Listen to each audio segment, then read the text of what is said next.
പരുന്തുംപാറയിൽ അനധികൃതമായി സ്ഥാപിച്ച കുരിശ് പൊളിച്ചു മാറ്റുന്നു. കയ്യേറ്റ ഭൂമിയിൽ റവന്യൂ വകുപ്പ് സ്റ്റോപ്പ് മെമ്മോ നൽകിയതിന് പിന്നാലെയാണ് അനധികൃതമായി കുരിശ് സ്ഥാപിച്ചത്. പരുന്തുംപാറയിലെ കയ്യേറ്റം മാതൃഭൂമി ന്യൂസാണ് പുറത്തു കൊണ്ടുവന്നത്. സ്റ്റോപ്പ് മെമ്മോ കൊടുത്ത ഒരു നിർമ്മാണ പ്രവൃത്തിയാണിത്. MDMA മേടിച്ച് കിളി പോയാണ് പിള്ളേർ നടക്കുന്നത്. പിള്ളേർക്ക് ഇതിന്റെ ജീവിതം തന്നെയാണ് പോയിരിക്കുന്നത്. ശരീരം ദ്രവിച്ചുകൊണ്ടിരിക്കുകയാണ്. പരുന്തുംപാറയിൽ അനധികൃതമായി സ്ഥാപിച്ച കുരിശ് പൊളിച്ചു മാറ്റുന്നു. കയ്യേറ്റ ഭൂമിയിൽ റവന്യൂ വകുപ്പ് സ്റ്റോപ്പ് മെമ്മോ നൽകിയതിന് പിന്നാലെയാണ് അനധികൃതമായി കുരിശ് സ്ഥാപിച്ചത്. പരുന്തുംപാറയിലെ കയ്യേറ്റം മാതൃഭൂമി ന്യൂസാണ് പുറത്തു കൊണ്ടുവന്നത്. ഈ കയ്യേറ്റ വാർത്ത പുറത്തു വരികയും ഇതിനെതിരെ നടപടികൾ നടക്കുന്നതിനുമിടയിലാണ് ഇങ്ങനെ ഒരു കുരിശ് അവിടെ സ്ഥാപിക്കപ്പെട്ടത്. കുരിശ് ഇല്ലാത്ത സമയത്തെയും ഇപ്പോൾ വച്ചതിന് ശേഷമുള്ള ദൃശ്യങ്ങൾ മാതൃഭൂമി ന്യൂസ് രാവിലെ തന്നെ പുറത്തുവിട്ടിരുന്നു. ഇപ്പോൾ ഈ കുരിശ് പൊളിച്ചു നീക്കാനുള്ള നടപടികളിലേക്ക് കടന്നിരിക്കുന്നു. പിന്നിൽ ഉടനടി നടപടി ഉണ്ടാകുന്നല്ലേ? രാവിലെ നമ്മൾ ഈ വാർത്ത പറയുമ്പോൾ പറഞ്ഞാണ് എന്തുകൊണ്ട് ഇത് നീക്കാനുള്ള നടപടികളിലേക്ക് കടക്കുന്നില്ല എന്ന്. ഉണർന്ന് പ്രവർത്തിക്കുകയാണ് വകുപ്പുകൾ അല്ലെ?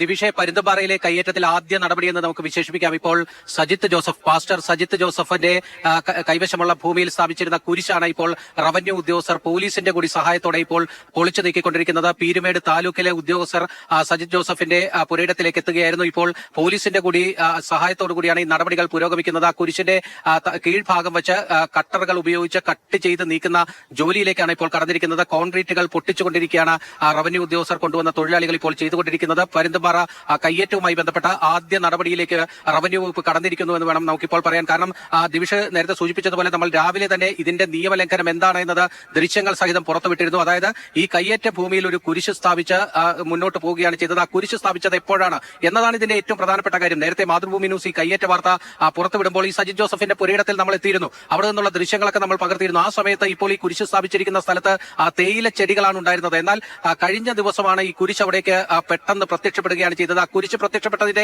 സാഹചര്യങ്ങൾ തന്നെ ദുരൂഹമാണ്. അത് ആസൂത്രിതമായി തന്നെ അവിടെ കൊണ്ടുവന്നൊരു കുരിശ് സ്ഥാപിച്ചു എന്ന് വേണം മനസ്സിലാക്കാൻ. കാരണം SIT റിപ്പോർട്ട് ഉണ്ടായിരുന്നു. മാതൃഭൂമി ന്യൂസ് ഈ വാർത്ത പുറത്തേക്ക് വിട്ടതിന് തൊട്ടു പിന്നാലെ ഇടുക്കി ജില്ലാ കളക്ടർ കയ്യേറ്റം ഒഴിപ്പിക്കൽ നടപടികളിലേക്ക് തന്നെ കടന്നിരുന്നു.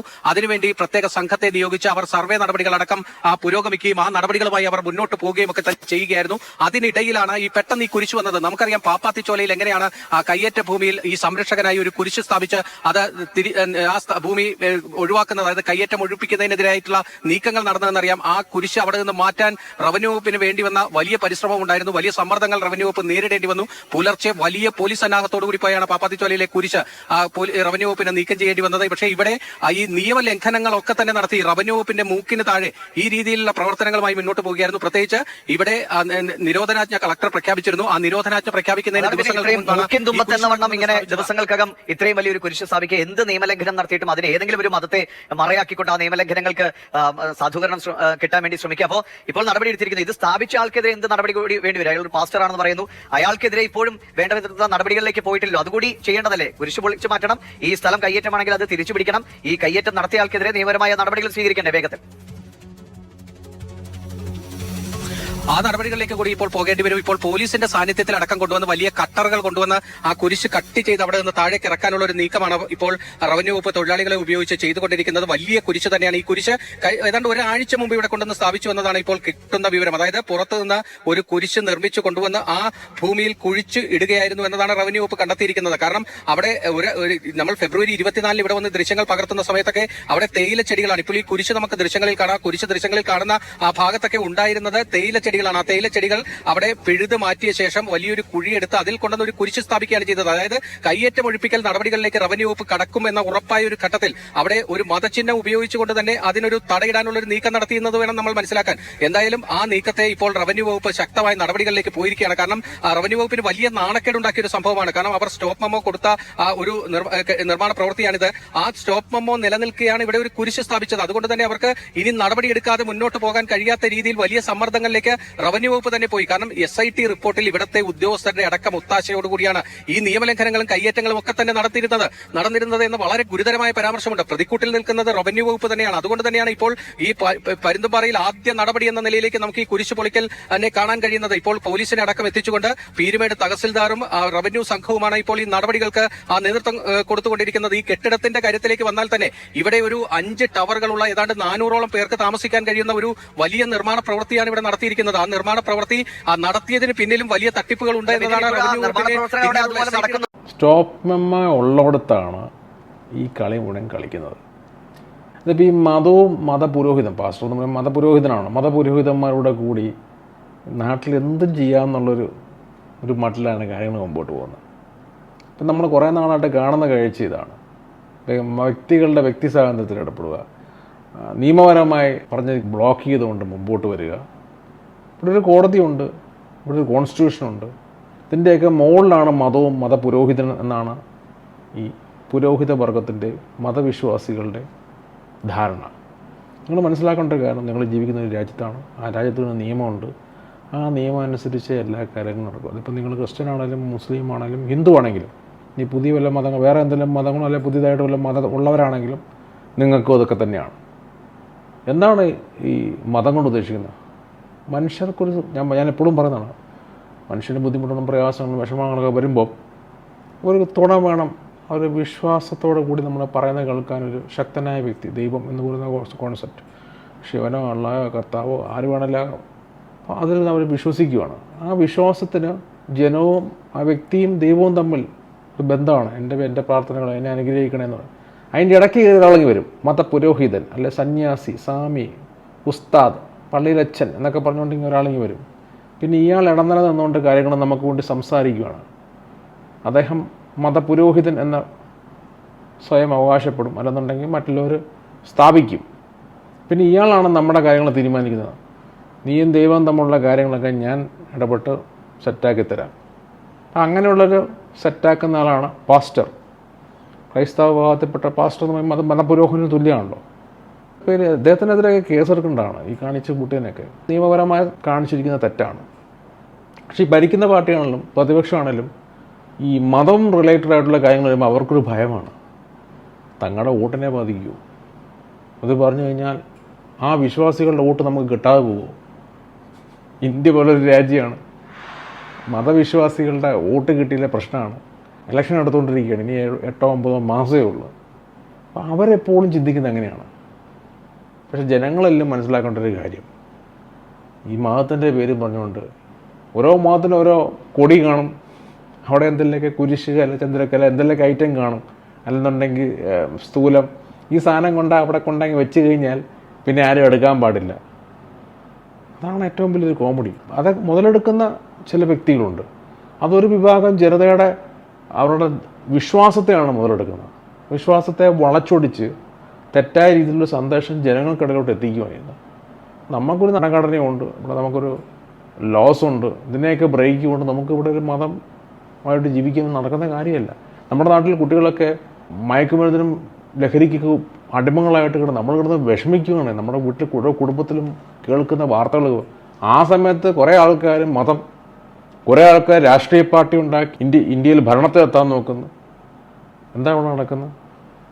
ഇപ്പോൾ കഴിഞ്ഞ ഇടയ്ക്ക് വാർത്തകൾ കേൾക്കുന്നുണ്ട് SDP-യുടെ കാര്യങ്ങളും മറ്റേയൊക്കെ. ഇവിടെ ജനം കിടന്ന് ബുദ്ധിമുട്ടുമാണ്. അപ്പോൾ അവിടെ ഒരു സൈഡിൽ മതം, രാഷ്ട്രീയം, ഭരണത്തിലേർപ്പെടുക. അവിടെ നടക്കുന്ന കാര്യങ്ങളൊന്നും ഒന്നും ബാധിക്കുന്നില്ല. ഒരു മതം കാണും, ആ മതത്തിനൊരു നടൻ കാണും, അല്ലെങ്കിൽ ആ മതത്തിനൊരു രാഷ്ട്രീയം കാണും. അതേ ചുറ്റിപ്പറ്റിയ ജീവിതമാണ്. അണി, ആരാധകൻ, ഭക്തൻ. കുറച്ച് ആൾക്കാരുടെ ജീവിതം ഇങ്ങനെ പോകുന്നു. അണി എന്ന് പറയുമ്പോൾ ഒരു പർട്ടിക്കുലർ പാർട്ടിക്ക് വേണ്ടി അണിയാണ് ആരാധകൻ. ആ പർട്ടിക്കുലർ പാർട്ടിക്ക് ഒരു നടൻ കാണും, ആ പർട്ടിക്കുലർ പാർട്ടിക്ക് ഒരു രാഷ്ട്രീയം കാണും, ഭക്തൻ. അണികൾ, ആരാധകർ, ഭക്തർ, ഈ 3 വിഭാഗത്തിൽ വെച്ചിട്ടുള്ള ജനങ്ങളാണ് ഇന്ന് കൂടുതൽ ഇവിടെ യുവാക്കളുള്ളത്. ബാക്കിയുള്ളതൊക്കെ നാട് വിട്ടുപോയി. ഈ മനുഷ്യനായിട്ട് രൂപീകരിച്ചാണ് മതം.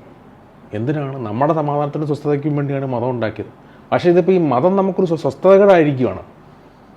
അതാണ് സത്യം. പല മനുഷ്യർക്കത് പറയാൻ മടിയാണ്, പേടിയാണ്. നമ്മൾ ഫേസ്ബുക്കൊക്കെ എടുത്ത് നോക്കിക്കഴിഞ്ഞാൽ അവിടെ തെറിവിളിയാണ്. നിൻ്റെ മതം, അവൻ്റെ മതം, നീ പോടാ. എന്തൊക്കെ വൃത്തി, ഇതൊന്നും പറയാൻ പറ്റില്ല, അത്രയ്ക്കും വൃത്തികേട്. ഞാൻ ആ പ്രൊഫൈൽസൊക്കെ നോക്കുമ്പം സ്ത്രീകളും പുരുഷന്മാരൊക്കെ എല്ലാവരും 35-40 വയസ്സിന് മുകളിലുള്ള ഫ്രസ്ട്രേറ്റഡ് ആയിട്ടുള്ള പീപ്പിളാണ്. അവർ മതത്തിന് വേണ്ടി അവർ എന്തൊക്കെയാണ് പറയുന്നത്? എൻ്റെ ദൈവം, നിൻ്റെ ദൈവം, മറ്റവൻ്റെ ദൈവം, മറിച്ചവൻ്റെ ദൈവം. അങ്കനവാടിയിലെ പിള്ളേർ ഈ ചെറുപ്പക്കാലത്തൊക്കെ പറയുമായിരുന്നു, എൻ്റെ വീട്ടിൽ എൻ്റെ അച്ഛൻ്റെ കാറിന് ഇത്രയും വലിയ ടയർ ഉണ്ടായിരുന്നു, എൻ്റെ വീട്ടിൽ ഇത്രയും വലിയ കാറുണ്ട്, എൻ്റെ വീടിൻ്റെ ഒരു ഡോറെന്നൊക്കെ പറഞ്ഞ് ഇത്രയും തിക്നെസ് ഉണ്ട്, എൻ്റെ അച്ഛന് ഉപയോഗിക്കുന്ന ഷൂസിന് ഇത്രയും വലിയ വലിപ്പമുള്ള വലിയ ഷൂസാണ്, എൻ്റെ വീട്ടിലെ കളിപ്പാട്ടം, എൻ്റെ വീട്ടിൽ ചെറിയൊരു കുരങ്ങൻ്റെ കളിപ്പാട്ടുണ്ട്, ആ കുരങ്ങൻ്റെ കളിപ്പാട്ടത്തെ പിടിച്ച് വലിച്ച് അതിങ്ങനെ പറന്ന് പോകും.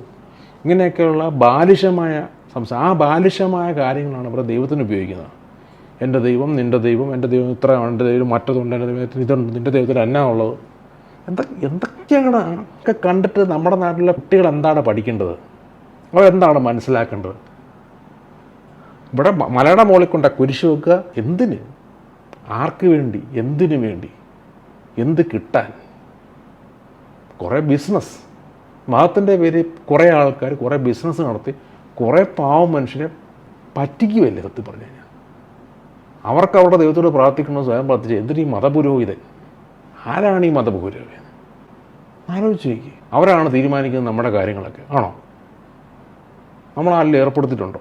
മനുഷ്യനുണ്ടാക്കിയതാണല്ലോ ദൈവവും മതമൊക്കെ. ദൈവം പറഞ്ഞിട്ടുണ്ടോ അങ്ങനെ അതിൽ ബുക്കിൽ പറഞ്ഞിട്ടുണ്ടോ ഞാനൊരു മതപുരോഹിതനെയൊക്കെ നിങ്ങൾക്ക് വേണ്ടി നിയമിച്ചിട്ടുണ്ട്, ആ പുരോഹിതനോട് എല്ലാ കാര്യവും പറഞ്ഞാൽ മതി, പുള്ളി എനിക്കങ്ങ് ഇട്ട് തരും, അപ്പം ഞാൻ ആ സാധനം റിസീവ് ചെയ്തിട്ട് പുള്ളിക്ക് വീണ്ടും ഇട്ട് കൊടുത്തിട്ട് നിങ്ങളത് സ്വീകരിച്ചോ? ഈ ഒരു കാലഘട്ടത്തിലും ഏത് യുഗത്തിലാണ് ജീവിക്കുന്നത്? നാട് ഏത് അവസ്ഥയിലോട്ടാണ് പോകുന്നത്? പോലീസൊക്കെ കിടന്ന് രാവും പകലും ഇല്ലാ കിടന്ന് കഷ്ടപ്പെടുവാണ്. ഈ ലഹരിക്ക് അടിമയായ ഈ ഒരു സമൂഹത്തിനെ ഒന്ന് ഒതുക്കി നേരെയാക്കാൻ പറ്റും. മനുഷ്യനെ പുറത്തിറങ്ങാൻ പറ്റാത്ത സിറ്റുവേഷനാണ്. MDMA അടിച്ച് കിളി പോയാണ് പിള്ളേർ നടക്കുന്നത്. പിള്ളേർക്ക് ഇതിൻ്റെ ജീവിതം തന്നെയാണ് പോയിരിക്കുന്നത്. ശരീരം ദ്രവിച്ചുകൊണ്ടിരിക്കുകയാണ്. നിങ്ങൾ ആരും ഇത് അറിയുന്നുണ്ടോ? നിങ്ങൾ മതപുരോഹിതന്മാരാണ്. നിങ്ങൾ എന്താണ് സമൂഹത്തിന് കൊടുക്കുന്നത്? നിങ്ങൾ എന്താണ് കുട്ടികൾ ഈ സമൂഹത്തിൽ നിങ്ങൾ മതപഠനം പഠിപ്പിക്കുന്നുണ്ടല്ലോ, എല്ലാ മതത്തിലും, ഹിന്ദുവാണെങ്കിലും ക്രിസ്ത്യനാണെങ്കിലും മുസ്ലിമാണെങ്കിലും എല്ലാം പഠിക്കുന്നു. എന്നിട്ട് ഈ കുഞ്ഞുങ്ങൾക്ക് എന്താണ് നിങ്ങൾ പറഞ്ഞു കൊടുത്തിരിക്കുന്നത്? നിങ്ങൾ പരിശോധിക്കേണ്ടിയിരിക്കുന്നു. ചില മതപുരോഹിതന്മാർ യൂട്യൂബിൽ വന്നിരുന്നു ഇന്നയാൾ പറഞ്ഞതിന് ഇന്ന ഉസ്താദ് മറുപടി കൊടുത്തു, വലിയ ടൈറ്റിലൊക്കെ കൊടുത്തു, ഉസ്താദിൻ്റെ ഫോട്ടോ, ഉസ്താദ് ഇങ്ങനെ വലിയ തൊപ്പിയൊക്കെ വെച്ചിരിക്കുന്നു, അല്ലെ കാര്യത്തിന് ഇന്ന സ്വാമി മറുപടി കൊടുത്തു. എന്ത് മറുപടി? ആരുടെ മറുപടി? അത് പരിശോധിക്കേണ്ടിയിരിക്കുന്നു. നിങ്ങൾ ഈ ദൈവത്തിൻ്റെ ആൾക്കാരാന്ന് പറഞ്ഞ് നടക്കുമ്പോൾ നിങ്ങൾ പരിശോധിക്കേണ്ടിയിരിക്കുന്നു. മതപഠനം കൊച്ചിലെ മൂലം പഠിപ്പിച്ചു വിടുന്നില്ല, എന്നിട്ട് പിള്ളേരെ ഒന്നും ആയില്ലല്ലോ. എന്ത് നേടി? നിങ്ങളിങ്ങനെ മതവും പറഞ്ഞ് എൻ്റെ ദൈവം, നിൻ്റെ ദൈവം, മറ്റവൻ്റെ ദൈവം, മറിച്ചവൻ്റെ ദൈവം, ഒരു സമൂഹത്തിന് എന്തെങ്കിലും പ്രയോജനം ചെയ്യുന്ന എന്തെങ്കിലും ഉണ്ടോ? എന്തെങ്കിലും. 2025 നമ്മുടെ ഭൂമിയിൽ നിന്നിപ്പോൾ ഈ വർഷം നിൽക്കുന്ന 2025. എന്നിട്ട് പോലും നമ്മൾ മനസ്സിലാക്കുന്നില്ല നമ്മൾ എവിടെയാണ് നിൽക്കുന്നതെന്നുള്ളത്. നമ്മളത് പരിശോധിക്കേണ്ടിയിരിക്കുന്നു.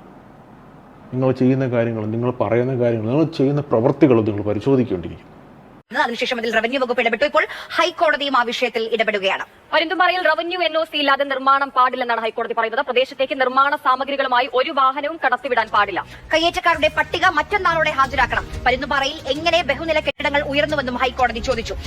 ഹൈക്കോടതി ഏറ്റവും ശക്തമായ നടപടിയിലേക്ക് പോയിരിക്കുന്നു. പരുന്തുംപാറയിൽ നിർമ്മാണ നിരോധനമാണ് ഇപ്പോൾ യഥാർത്ഥത്തിൽ വന്നിരിക്കുന്നത്. കാരണം റവന്യൂവിന്റെ NOC ഇല്ലാതെ ഒരു കെട്ടിട നിർമ്മാണവും ഇനി പീരുമേട് അതോടൊപ്പം തന്നെ മഞ്ചുമല വില്ലേജുകളിൽ പാടില്ല എന്നതാണ് ഹൈക്കോടതി ഇപ്പോൾ ഉത്തരവിട്ടിരിക്കുന്നത്. അതായത് ഏതാണ്ട് 10,500ഓളം ഏക്കർ സർക്കാർ ഭൂമിയാണുള്ളത്. ആ മേഖലകളിൽ ഒരു തരത്തിലുള്ള നിർമ്മാണ പ്രവർത്തികളും ഇനി സാധ്യമല്ല.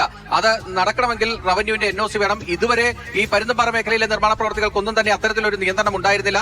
മൂന്നാറിൽ മാത്രമായിരുന്നു ആ നിരോധനം ഉണ്ടായിരുന്നത്. മൂന്നാറിലെ 3 താലൂക്കുകളിൽ ഉണ്ടായിരുന്ന നിരോധനം ഇപ്പോൾ പരുന്തുംപാറയിലേക്ക് കൂടി വന്നിരിക്കുന്നു എന്ന് വേണം പറയാൻ. അതായത് റവന്യൂ വകുപ്പിന് മുന്നിൽ NOC വാങ്ങിയാൽ മാത്രമേ ഇനി പരുന്തുംപാറ മേഖലയിൽ ഏതെങ്കിലും തരത്തിലുള്ള നിർമ്മാണ പ്രവർത്തികൾ സാധ്യമാകുകയുള്ളൂ. ഇതുവരെ നടത്തിയതൊക്കെ തന്നെ റവന്യൂ സ്റ്റോപ്പ് മെമ്മോ നൽകും, അതൊരു പേരിനൊരു കടലാസ് നൽകി അവർ മടങ്ങിപ്പോവുകയാണ് ചെയ്തിരുന്നത്.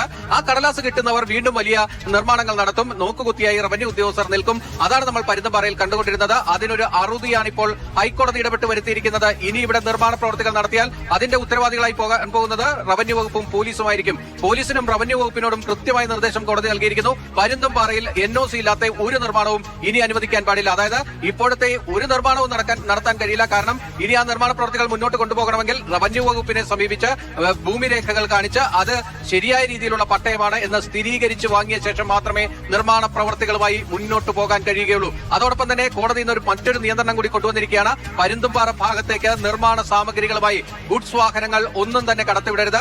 അത് റവന്യൂ വകുപ്പും പോലീസും തടയണമെന്നതിൽ ഹൈക്കോടതി എടുത്തു പറഞ്ഞ മറ്റു 2 പ്രധാനപ്പെട്ട കാര്യങ്ങളുണ്ട്. അവിടെ വലിയ ബഹുനില കെട്ടിടങ്ങൾ നിർമ്മിച്ചിരിക്കുന്നു, വലിയ കുളങ്ങൾ നിർമ്മിച്ചിരിക്കുന്നു. ഇതൊക്കെ എങ്ങനെ സാധ്യമായി? അവിടെ റവന്യൂ വകുപ്പ് ഈ നിർമ്മാണ പ്രവർത്തികൾ എന്തുകൊണ്ട് തടഞ്ഞില്ല?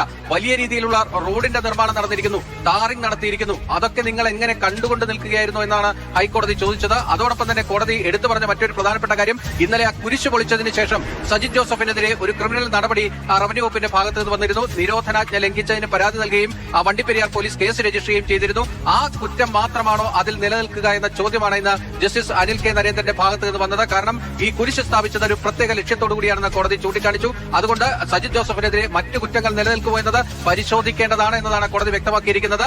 മറ്റന്നാൾ ഈ മേഖലയിലെ കയ്യേറ്റക്കാരുടെ മുഴുവൻ പട്ടികയും ഹൈക്കോടതിയിൽ ഹാജരാക്കാനുള്ള ഉത്തരവ് നൽകിയിരിക്കുന്നു. അതിനുശേഷം ആ കയ്യേറ്റക്കാരെ കൂടി ഈ കേസിൽ കക്ഷി ചേർക്കാനാണ് കോടതിയുടെ തീരുമാനം. ഇന്ന് വണ്ടിപ്പെരിയാർ അതോടൊപ്പം തന്നെ പീരുമേട് ഗ്രാമപഞ്ചായത്തുകളെ ഈ കേസിൽ കക്ഷി ചേർത്തിരിക്കുകയാണ്. കാരണം ഈ രണ്ട് പഞ്ചായത്തുകളും ബിൽഡിംഗ് പെർമിറ്റ് ഇനിയിപ്പോൾ ഈ ഹൈക്കോടതിയുടെ ഉത്തരവ് ലംഘിച്ചാൽ മറുപടി പറയേണ്ടി വരിക റവന്യൂ വകുപ്പും ഈ പ്രത്യേക അന്വേഷണ സംഘവുമായിരിക്കും. ഈ പീരുമേട് താലൂക്കിൽ ജോലി ചെയ്യാത്ത ഉദ്യോഗസ്ഥരെയാണ് അവിടെ ഇപ്പോൾ നിയോഗിച്ചിരിക്കുന്നത്. എന്നിട്ട് പോലും നിർമ്മാണങ്ങൾ തകൃതിയായി നടക്കുകയാണ്. അപ്പോൾ റവന്യൂ വകുപ്പ് ഉദ്യോഗസ്ഥർ എന്ത് ചെയ്യുകയാണ്? കളക്ടർ സ്റ്റോപ്പ് മെമ്മോ കൊടുത്തതിനു ശേഷം നിർമ്മാണങ്ങൾ നിലച്ചിട്ടില്ല, അത് മുന്നോട്ട് പോവുകയാണ്. ഫിനിഷിംഗ് ജോലികൾ എത്രയും പെട്ടെന്ന് പൂർത്തിയാക്കാൻ, മെയ് 2 എന്ന ദിവസത്തിന് മുൻപ് എത്രയും പെട്ടെന്ന് പൂർത്തിയാക്കാനുള്ള തത്രപ്പാടാണ് അവിടെ കാണുന്നത്. മൂന്നാറിൽ എന്തായിരുന്നോ നിർമ്മാണ നിരോധനമായി വന്നിരുന്നത്, നിയന്ത്രണമായി വന്നിരുന്നത്, അത് തന്നെ ഇപ്പോൾ പീരുമേട്ടിലേക്കും മഞ്ചുമലയിലേക്കും വരികയാണ്. ഇഷ്ടപ്പെട്ടെങ്കിൽ ലൈക്ക് ചെയ്യുക, ഷെയർ ചെയ്യുക, സബ്സ്ക്രൈബ് ചെയ്യുക. Okay, bye, take care.